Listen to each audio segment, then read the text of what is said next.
Are we on? We're live. Can everybody hear me? It's on. It's on. All right. Very good. Excellent job. Wow. Wow. Excellent. I can't say that enough. That was phenomenal. Good evening. My name is Dave Rice, and I'm your Penridge School Board President. At this time, I would like to take just a moment to recognize and thank all of our student musicians and concert choir members who are here this evening sharing their musical talents with us. As I call each group, they are here. Members of the Penridge High School Chamber Strings, Miss Jennifer DiVasto, my apologies. Members of the Penridge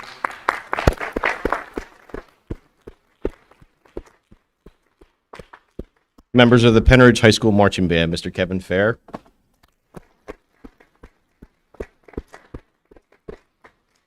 And members of the Penridge High School Concert Choir, Miss Krista Shimmick. And give me a final big round of applause for all our students. They're just phenomenal.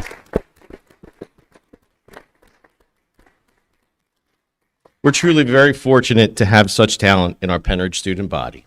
On behalf of the Penridge School Board Directors, I want to welcome you to this community forum featuring our next Superintendent of Schools, Mr. Angelo Barrios. I would like to start with a few specific thank yous. Thank you to Mrs. Chenoweth for scheduling our student performers, taking care of the freshmen, the flowers, the decorations, and all the details of the stage configuration for this evening's forum. Even a last-minute podium to keep me from wandering around with a mic in my hand. I believe that also included the lining of the stars, right? There was something in there.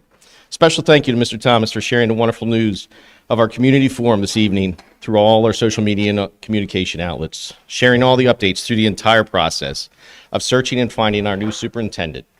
As a reminder, we will also be live streaming and recording this experience for the evening, so it'll always be in the Penridge archives. The recording will be available online viewing afterwards. I would like to also take time to give a great big shout out to Dr. Scheid and Dr. Rybarczyk for stepping up and sharing the responsibilities of Dr. Bolton during his medical leave, in addition to their normal daily tasks, still continuing to this very day and evening.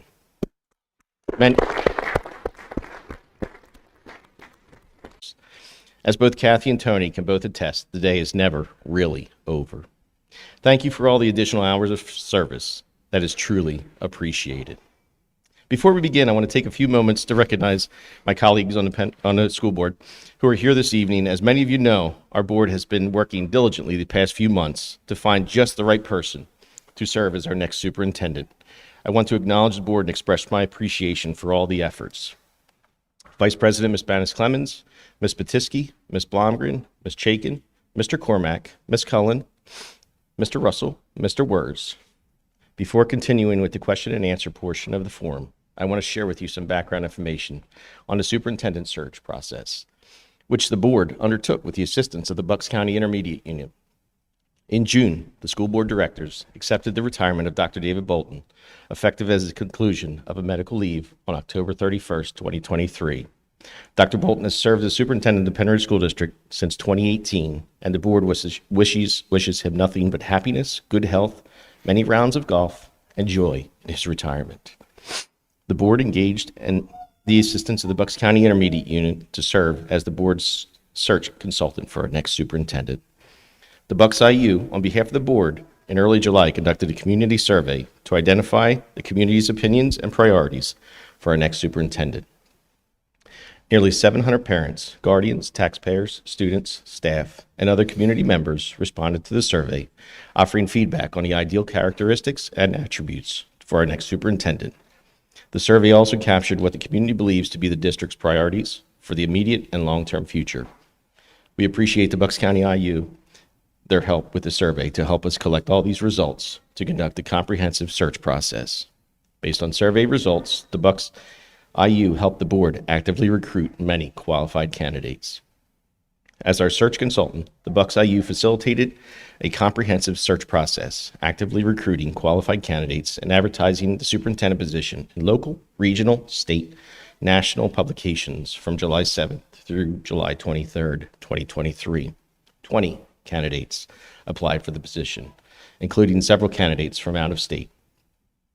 The board thoroughly reviewed all 20 applications and selected 11 applicants to move forward to the first round of interviews. These 11 candidates hailed from 4 states. Following these initial interviews, the board conducted a more extensive second round of interviews, inviting back 6 applicants for a more rigorous round of interviews. In addition to answering questions, candidates completed writing exercises and prepared presentations relative to the district's priorities. Following the interviews, the board conducted a third and final interview round. We chose 3 applicants to return to participate in our finalist interviews. These interviews followed an even more rigorous interview protocol. If you thought the second round was tough, the third round was even tougher. After this extensive search process, the board unanimously chose Mr. Angelo Barrios as our choice for the position, and we unanimously approved his hire at our board meeting held on Monday, August 28th, 2023. I am pleased to provide our community with an opportunity to hear directly from Mr. Barrios about his vision and thoughts for the future of our district. Before we hear directly from Mr. Barrios, I'd like to give you a little background about him and why our board chose him to be our next superintendent.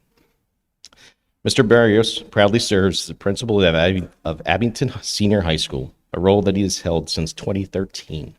He has successfully co-led various district-level initiatives focused on new construction, career pathways, and scheduling.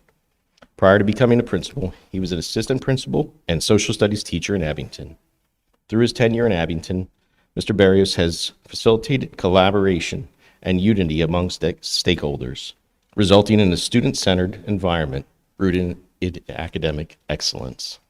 Before entering the field of education, Mr. Barrios served in the United States Marine Corps from 1991 to 1995. As an infantryman, machine gunner, he completed 2 deployments with the 22nd Marine Expeditionary Unit, Special Operations Capable, participating in operations Provide Promise, Deny Flight, and Sharp Guard. While serving our nation, Mr. Barrios learned to embody the core values of the Marine Corps: honor, courage, and commitment. His foundation to the United States Marine Corps cultivated essential qualities of discipline, teamwork, and leadership, shaping his subsequent roles in education and community engagement. After being honorably discharged from the United States Marine Corps, Mr. Barrios earned a bachelor's degree in secondary social studies education from the Pennsylvania State University at University Park, and later achieved a master's degree in educational leadership from St. Joe's University. He is currently enrolled in a doctoral program in educational leadership at Del Valle University. Mr. Barrios, a resident of Bedminster, is a proud Penn Ridge community member. Before Mr. Barrios comes to the podium, I first want to personally thank Dr. Mark Hoffman, Executive Director of the Bucks County IU, his entire staff who helped us find our next superintendent of the Penn Ridge School District.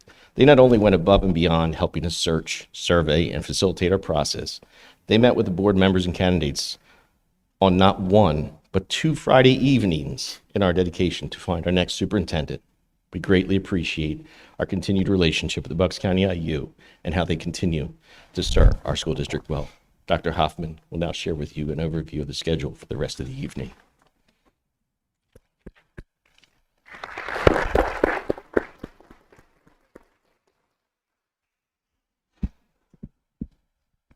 Thank you, Mr. Rice. Let's see if we can get this. There we go. Well, good evening, Penn Ridge. My name is Mark Hoffman. I'm the very proud Executive Director of the Bucks County Intermediate Unit. The Bucks County Intermediate Unit is one of 29 educational service agencies that proudly support the schools, the families, and the communities of our Commonwealth of Pennsylvania. Of course, the Bucks County Intermediate Unit, we're proud to serve the schools, the families, and the community here in Bucks County. In addition to working at the Bucks County Intermediate Unit since 2007 and serving as Executive Director since 2015, I'm also a Penn Ridge resident. My children graduated from Penn Ridge in 2001 and just this past year. So we call Penn Ridge home as well. I want to thank the board for the opportunity for the Intermediate Unit to support Penn Ridge in this really important task. Perhaps there is no more important task delegated and provided to our boards of directors in school districts in Pennsylvania than identifying, evaluating, supervising, and supporting a superintendent. And so I want to thank the 9 members, as I'm looking at them here, of the Penn Ridge School Board for the opportunity for the Intermediate Unit to support you and our community in Penn Ridge in your pursuit of excellence. So thank you for that opportunity. It's been our pleasure. My goal this evening is to conclude my remarks with just a simple overview of how tonight's format will work. Of course, we heard from Mr. Rice, who opened our event. Following my short remarks, it'll be my honor and privilege to introduce you officially and formally to Mr. Barrios. He'll provide some opening remarks. After Mr. Barrios provides those opening remarks, he and I will reconvene on the stage where I'll ask him some questions. Before that begins, I'll remind the community where the questions came from and the format that will follow. Follow that short Q&A process with Mr. Barrios. He'll have one more opportunity to provide some comments and remarks to the Penn Ridge community, and then Mr. Rice will conclude the evening. So with that, it's my privilege and my honor to introduce to the community here at this community forum your new superintendent, Mr. Angelo Barrios.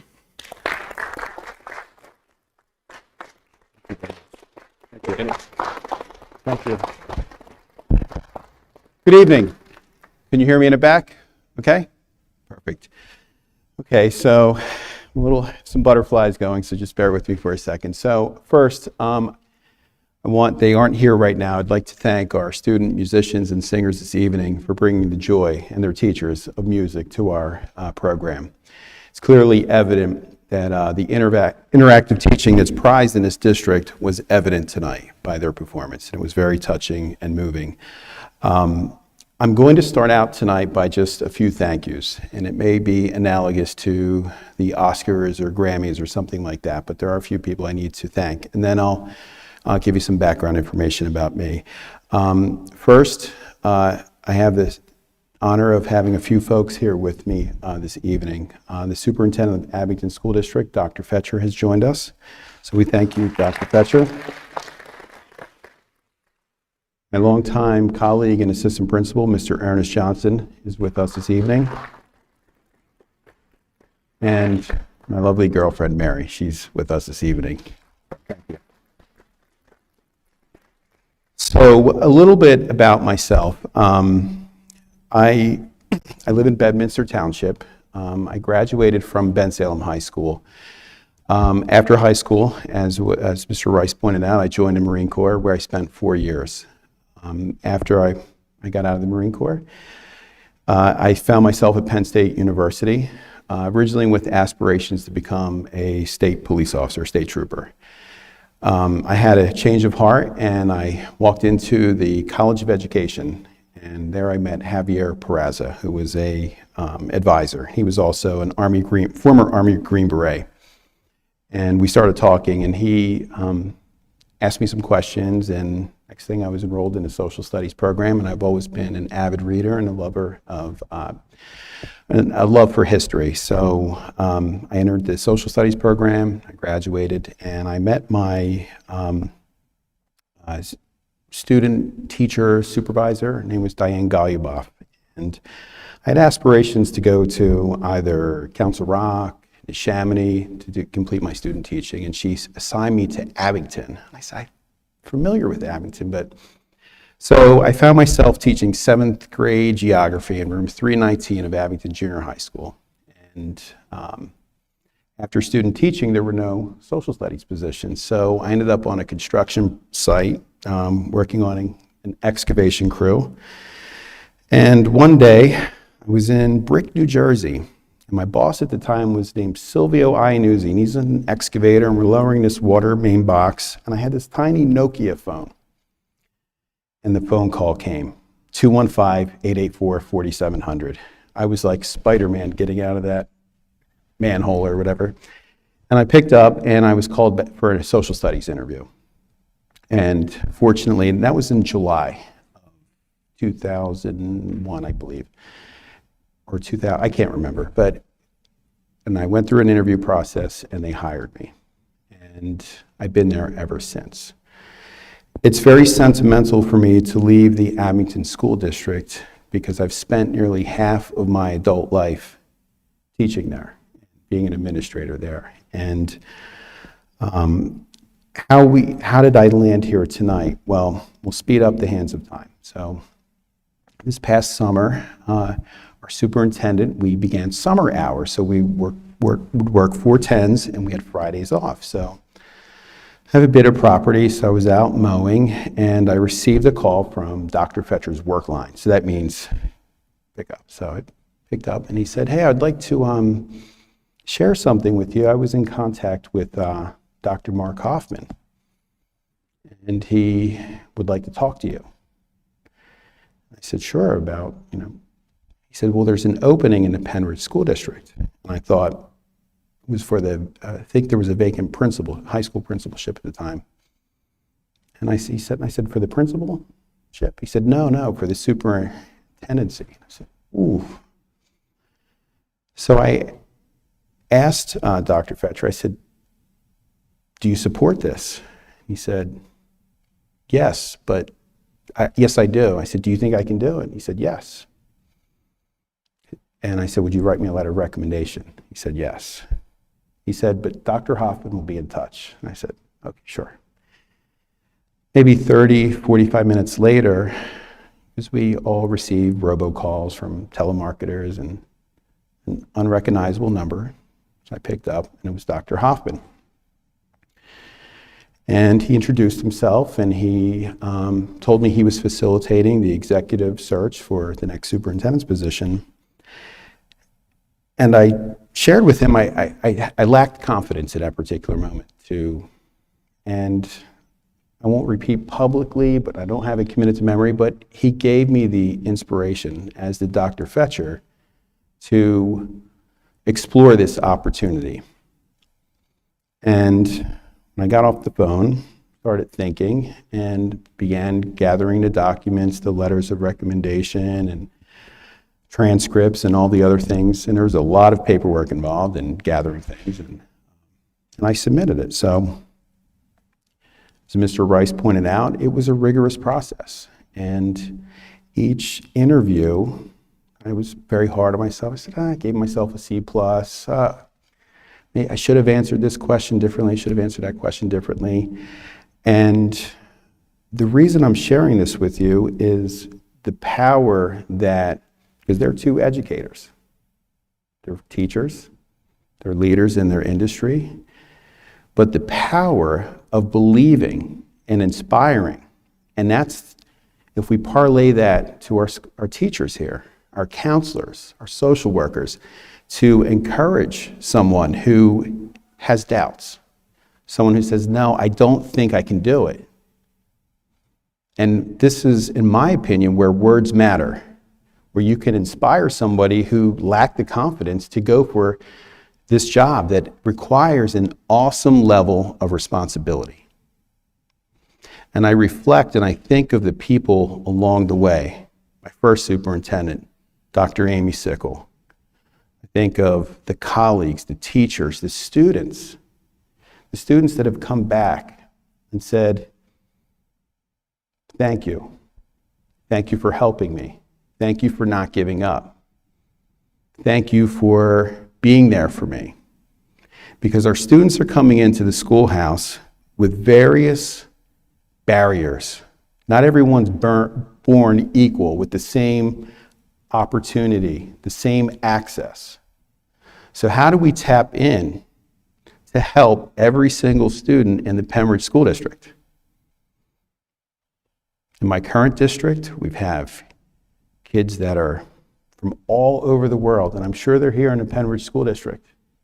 And how are we reaching those particular students? How are we helping parents who maybe they don't speak English, maybe they didn't have a good experience in school themselves, to provide those opportunities for kids? And I think that's where my work, where I'm grounded, as far as trying to help. That's my why when I go in. And I was in a unique opportunity, and I said this during the interview process. I wasn't looking for a job. Very, very content as a high school principal of an excellent learning institution. Not a perfect institution, but an excellent institution with an outstanding staff, outstanding students. And it's challenging, and the work is tough. To be an administrator today, the work is tough. To be a teacher today, the work is tough.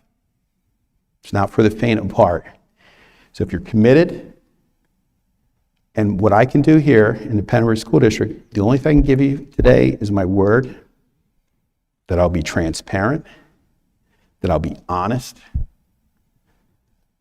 I'll be apologetic when I make a mistake, and overall just real with you.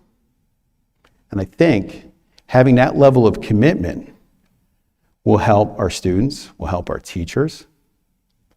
And I'm jumping around here, but I've had an opportunity to talk to the cabinet here.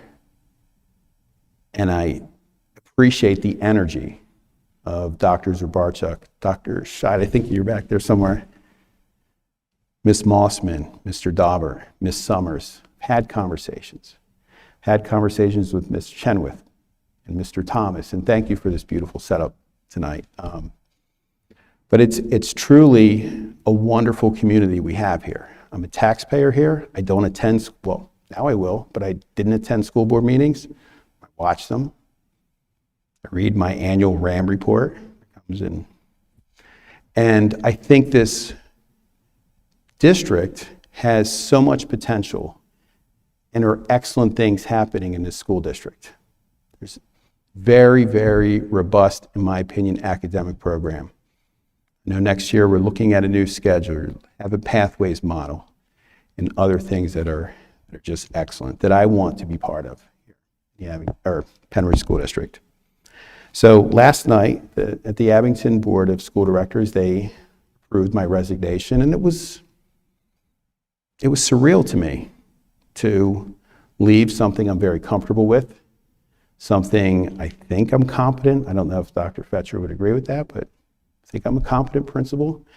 And to walk away from all of this, but I am ready for this challenge and and I'm looking forward to this opportunity to working with this entire community.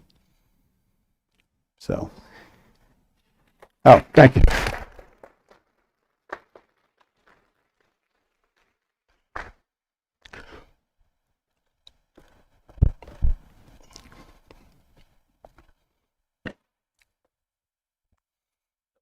Dramatic entrance. I recovered. I fell. Yeah. Oh. All right. Just two neighbors having a conversation, right? All right. So, when were you at Penn State? Remind me. 95 to 99. 1995 to 1999. I was there 97 to 2001. Diane Goluboff was also my student teaching mentor. You mentioned her name, I got the chills, like Yes. in a good way. She was tough. Very tough.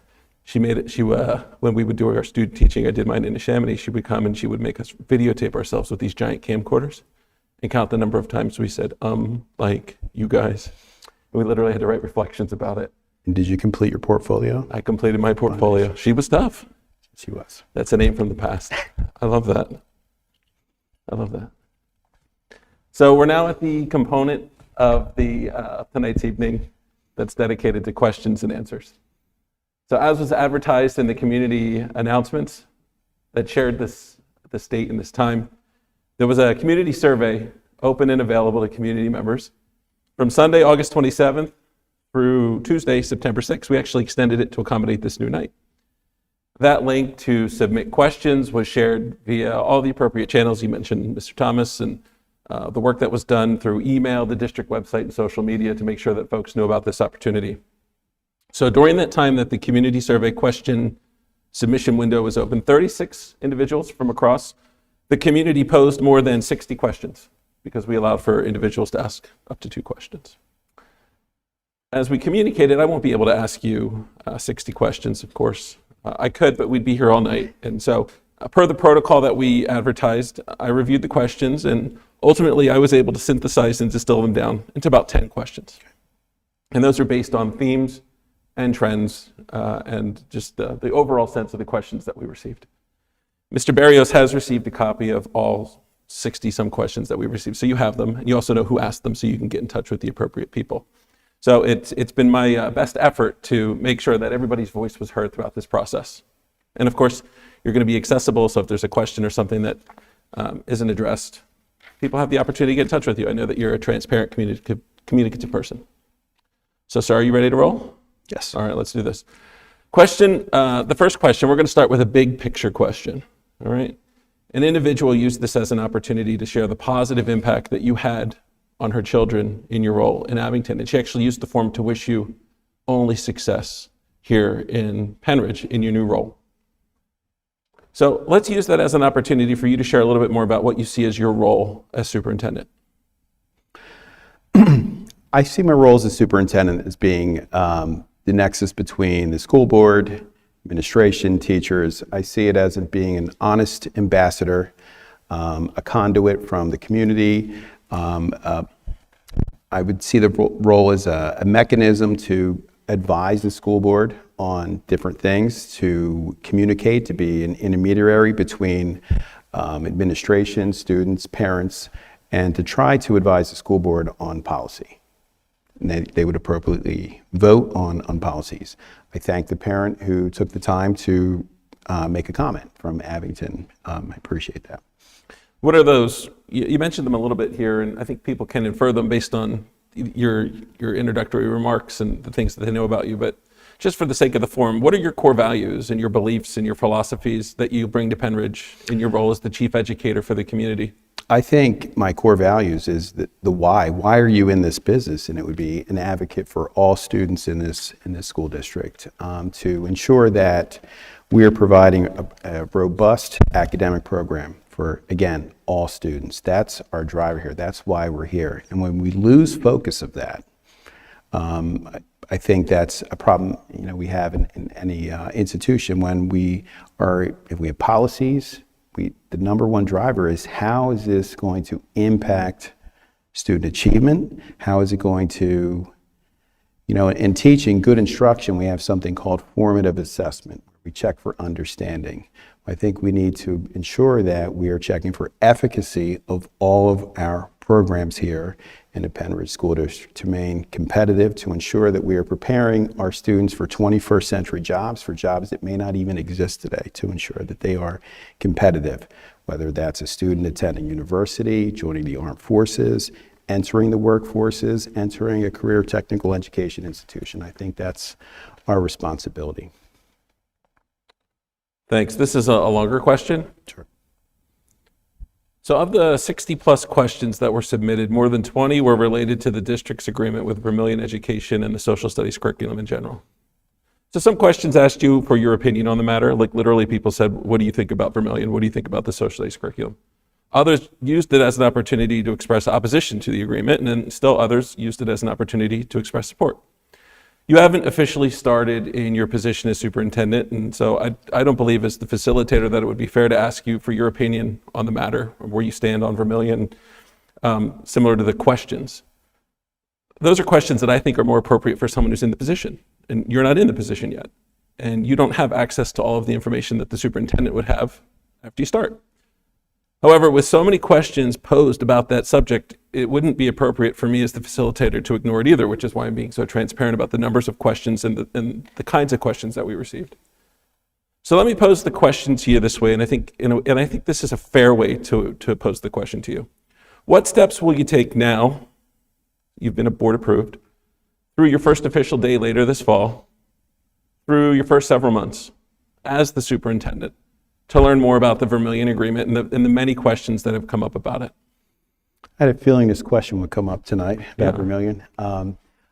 First of all, when I attended the school board meeting a couple weeks ago, the night of my approval, it was a very well-attended school board meeting. I see this a passionate community that are questioning curriculum.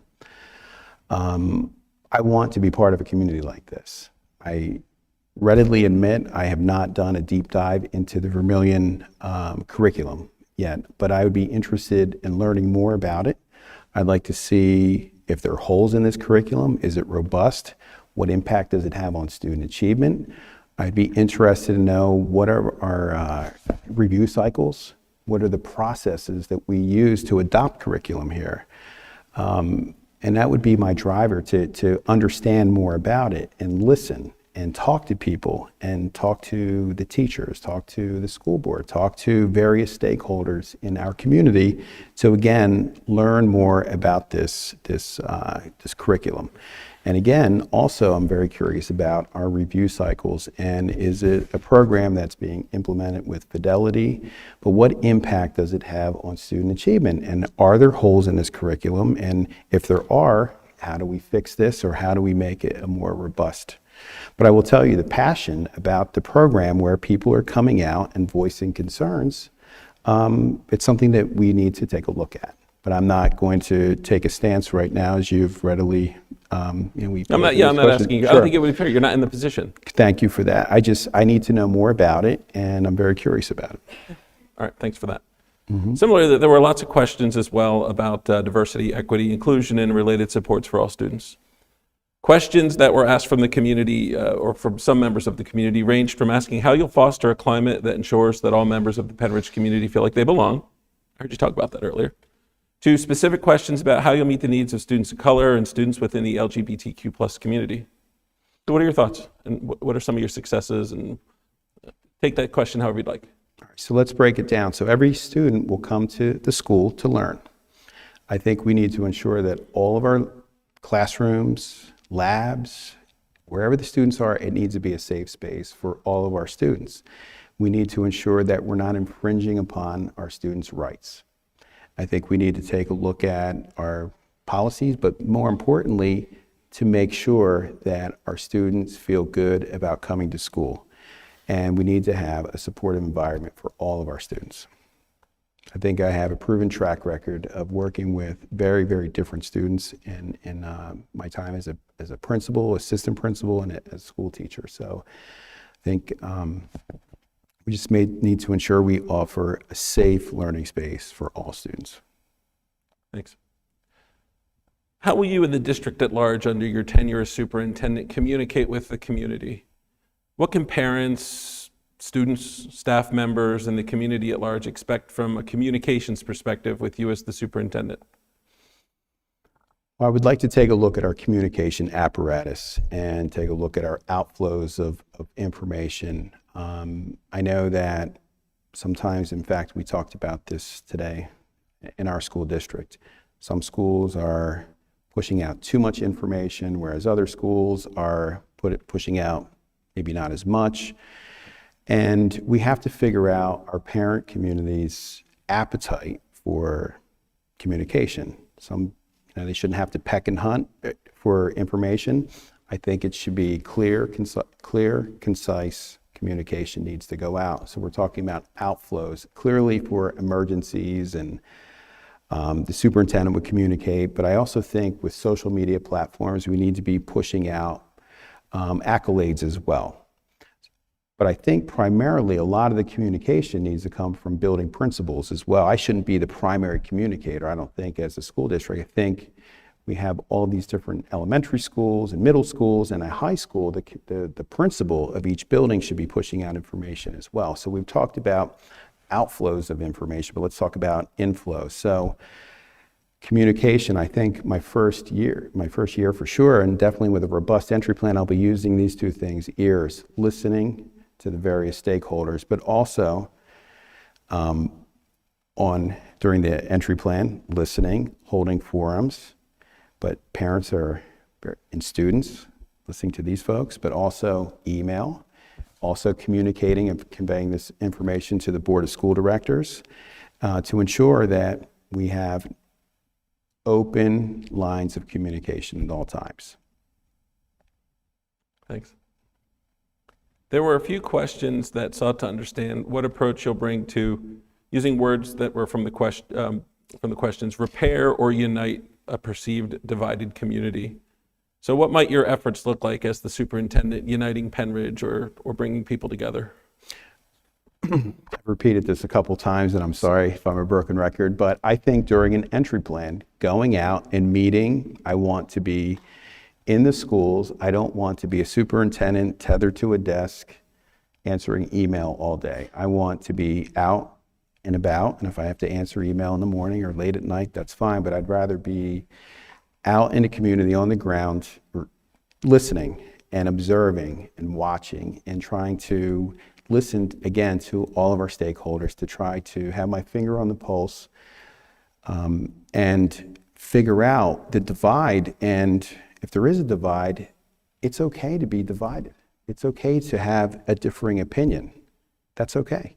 And that's part of, a representative democracy. It's okay to have a disagreement. And I think that if I can have a solid understanding of where people are, what they're thinking, and advise the school board, and to help them drive policy or maybe policy changes, I think that's where it'll be good. So as you begin your tenure, some folks wanted to know how you'll identify priorities, challenges, and goals for your first few months, your first year, and your first several years as superintendent.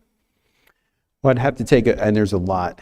The learning curve is very daunting, but I would like to take a look at our comprehensive plan, our building-based plans, what does our student achievement data look like, what is our program of studies. I'd like to meet with the director of facilities to get an idea. And there was a facilities meeting the other night with SiteLogic talking about long-term plans, and try to take all of this in and really learn about the Penridge School District. I had a mentor who once said, when you start a position, you hit the ground learning, right? And I think that's what I'm hearing you say. I think I've heard that over and over again. Yes. Some people, you hit the ground running. He's always said, no, you hit the ground listening, hit the ground learning, like that. We mentioned your military experience in your introduction. You mentioned it in your opening remarks.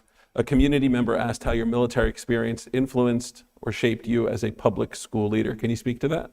Sure. Well, my time in the Marine Corps, I was fortunate to serve with some unbelievable fellow Marines and serve under some officers and staff NCOs who were just, when you think about leadership by example and just providing great growth opportunities as a young man during your formative years. I was in the Marine Corps from ages 18 to 22, and you don't always make good decisions at that age.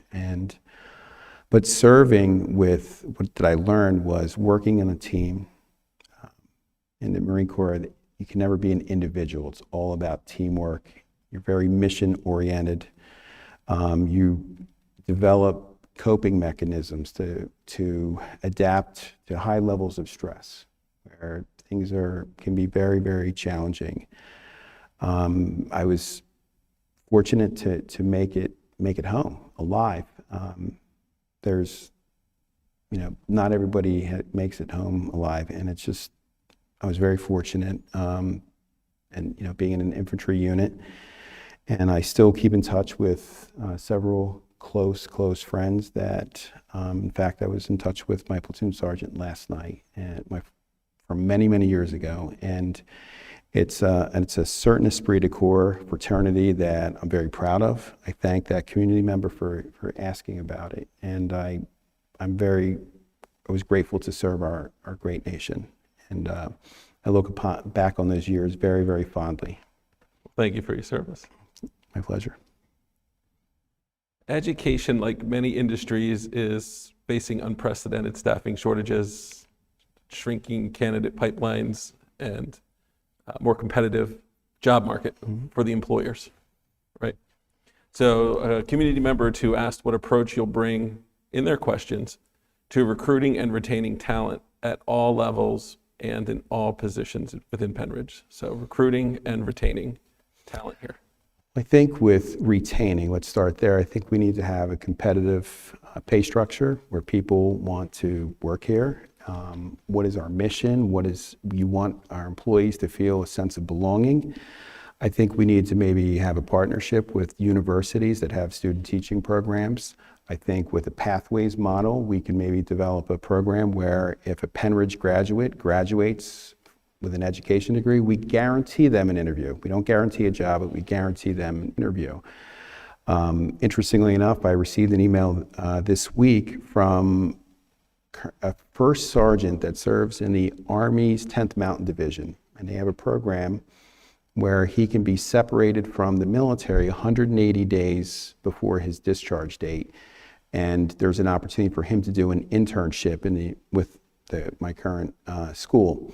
So we're working through that iteration with him to see if he can maybe come observe. He has an interest in becoming a teacher. So I think exploring programs like that, but also working closely with our human resources director to go to recruiting fairs and really aggressively recruit, but ensuring that, and let's be clear, there's a staffing shortage. It's not just here in Penridge, it's beyond the Penridge borders. We see it all over the Commonwealth, and there are teaching programs that are at the college level people aren't entering, so we need to be creative to try to hook people to make it a viable option for them, and it's a very rewarding career that they can have in education. Well said. This is structured similar to the second question. It's long. There were several questions, sir, seeking your opinion specific to some Penridge policies and practices. For example, the teacher advocacy policy, the bathroom policy, and book availability in the library's procedures and policies. Similar to the previous question I asked about the social studies curriculum, I don't believe it's fair to ask you to weigh in on those policies or practices yet. You haven't started. But similar to the previous question, I want to recognize that those questions were asked by multiple people, and that's the spirit of the forum. So let's generalize the questions instead. How will you, along with the board, lead the district in reviewing and implementing board-approved policies? I think you actually mentioned that earlier as the 10th member of the board. You want to talk about that a little bit? Sure. I need to know more. I need to ensure that they are, congruent with the law and bounce some of the policies off the district solicitor. I'd like to talk to the school board in greater detail about some of our policies and how the impact it may have on our institution. So again, I need to know more about these policies and just policies in general. How will you lead the board through implementing and reviewing any policy? I think we need to have a review cycle to get kind of talking about the curriculum earlier, a review cycle and every time and taking a look at it. Is this policy, is it applicable right now? Do we need to make some tweaks to it? For example, we had a cell phone policy at one point. If a student had a cell phone, they could be excluded, they could be suspended, or if they had a pager. You mean where you currently are? Yes. Yeah. But clearly pretty much all students have cell phones now, and I think we need to take a look at, again, policies for relevance and to ensure that we aren't imposing draconian law or anything like that, to make sure that we're, again, congruent, make sure we're law-abiding, make sure and I'd like to know where the school board members are on these various policies as well. Sure. And it's very important that as a superintendent, I can't come in and change the policy. I don't have the authority to do that. It's a school board decision to vote on these various policies. Sure. That is how the system works, yes, you're right. What recommendations, and this is based on questions and themes, what recommendations might you consider as the superintendent offering to community members who don't support a given board-approved policy throughout your tenure? Can you repeat that last part again, Sure. please? What recommendations might you consider offering to members of the community who do not support a particular board-approved policy? Some folks ask, like, what do you do if there's a policy that people don't agree with? I think they can contact me, they can have a meeting with me, they can send me an email, they can attend a school board meeting, they can voice their concerns to the school board as well during public comment. If they feel inclined, they can get involved with local school board politics. They can go out and canvass, they can make donations to school board members if they want to effectuate a change or an outcome. Some folks were curious what to expect from you as the new superintendent if there's disagreement in the community about a board-approved policy. Well, I would want to know why they disapprove, and I would be that conduit from community to the school board to try to say, this is what I'm hearing, and maybe we can revamp, revise, or retweak a particular policy. If you can believe it, we're already on question 10, and there are only 10 questions. So before I ask it, I just want to pause for a second, and I just want to acknowledge all the work. You mentioned it, Mr. Rice mentioned it, that went into putting today together. There were kids in this building earlier today. The building is beautiful, it's pristine, it's sparkling, so we want to thank the amazing facilities, operations, and the various folks that just made this room so presentable and so beautiful, the members of the Penn Ridge administrative team and district office team that put this all together, the technology teams from both the intermediate unit and the communications and marketing teams from both the intermediate unit and Penn Ridge that were able to make it so that you can see us, you can hear us, you can watch this at any time. It takes a team effort, and with those accolades, it's just reflective of the collaboration and the partnership and just the excitement that the community has that you're here. So with that said, this is question number 10 out of 10. There are actually 2 or 3 questions specific to air conditioning in the elementary schools. The first question that we received was actually from a student about air conditioning. So of the 30 some odd folks that asked questions, number 1 was from a student, and he wanted to know about air conditioning. And that question was posed before last week's heat wave. And it's not surprising perhaps to know that there were other people interested in what plans you might have to bring air conditioning to the elementary schools. Again, but you're not in the seat, so I'm not going to say, when is the air conditioning coming? Is the air conditioning coming? You don't know. You don't work here yet. That's not fair. Instead, let's not ignore the question either, especially because it's from a student. And let's instead ask it like this. How will you approach evaluating the safety, the security, and the facilities-related infrastructure needs and planning district-wide when you start?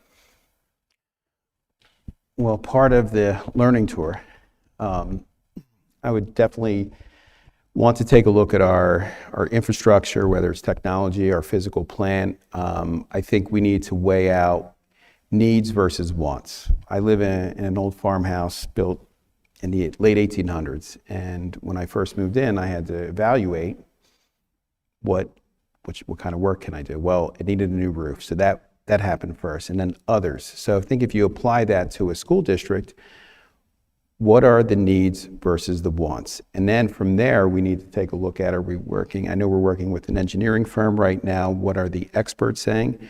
But taking a look at our fund balance and understanding that, and I'm looking at Mr. Daubert, but ensuring that we're not going to hemorrhage all of our reserves on doing too much too soon.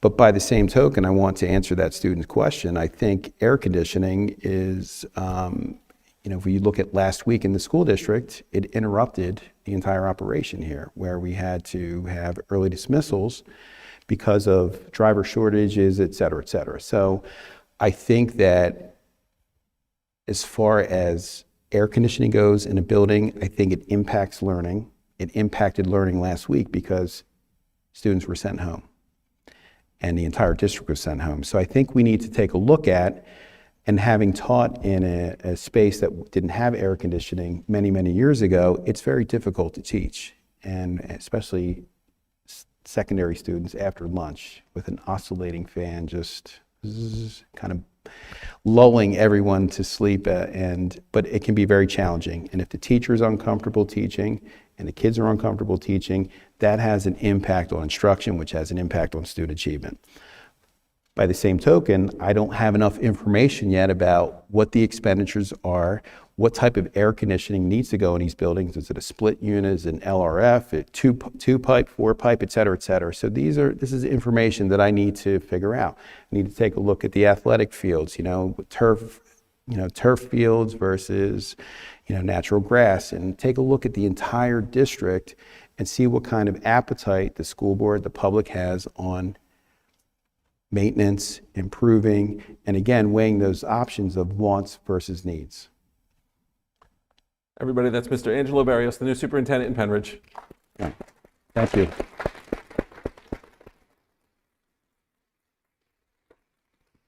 We're going to carefully go down the stairs. It's funny, before we went up here, I said to him, don't trip on the stairs. And then, of course, I'm the one that tripped on the stairs. So we're going to go down carefully together. We're going to conclude tonight's evening with some final remarks from Mr. Barrios, with concluding wrap-up statements from Mr. Rice, okay? So let's head downstairs, sir.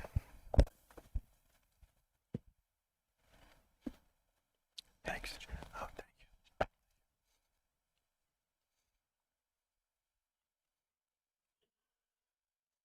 thank you. That's teamwork right there. So when I began earlier, I said I was going to thank some folks, and I would like to take the opportunity right now. So first, I'd like to thank my mother, who came to this country when she was 16 years old from Glasgow, Scotland. She was an au pair. She had $20 in her pocket. She ended up in Sharon, Connecticut, met my father, et cetera, et cetera. But I would like to thank her, the brave voyage she made to come to this country, to follow the American dream, and not really knowing what was on the other side in this country. I'd like to give a shout out to my stepfather, who's been in my life since I've been in 7th grade. I would like to, I lost my dad last May, and I know he's looking down, he'd be very, very proud today. My brother, my sister, their significant others, my niece, nephew, and my son, Andrew. There's some people, and I'll stop there with the thank yous, but they have all been instrumental in not giving up on me when I wasn't always at my best or made mistakes. But it's hard to sit here and try to answer questions, and I know there's probably some additional questions. And I want to fully ingratiate myself in this school district. I want to get to know people. I'm big on relationships. I'm big on second chances. But most importantly, I want to ensure that when our kids graduate from this school, they have an excellent, high-quality public school education. And we're supporting every single one of our students, to make sure that they can have success. And you have my commitment as the next superintendent of this school district that I will work hard for you. I will be transparent. Everything I will do will be grounded in integrity. And also understand I will make mistakes. I'm going to make a mistake, plural, mistakes. But I will give you my word that I will do everything I can to be an advocate for the students of this school district. That's all my closing comments. Thank you very much.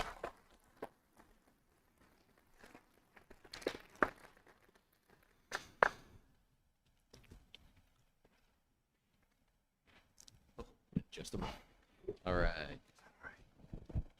Just like to take one more minute to personally welcome and thank Mr. Barrios for sharing his message with us this evening. Dr. Hoffman, again, thank you for your entire Bucks IU team for everything, especially helping us find Mr. Barrios. On behalf of the Penridge School Board of Directors, I would also like to thank all the students, staff, and community members who attended this evening in person and via the live stream who are watching this event. A link will be made available. I'm sure Mr. Thomas is probably working on that as soon as we wrap up here, for the website that's going to be on the website, for the recording of the event for whenever anybody wants to watch it after the fact. Thank you for sharing your evening with us. Wishing everyone a safe travel home and a great rest of your evening. Thank you and welcome.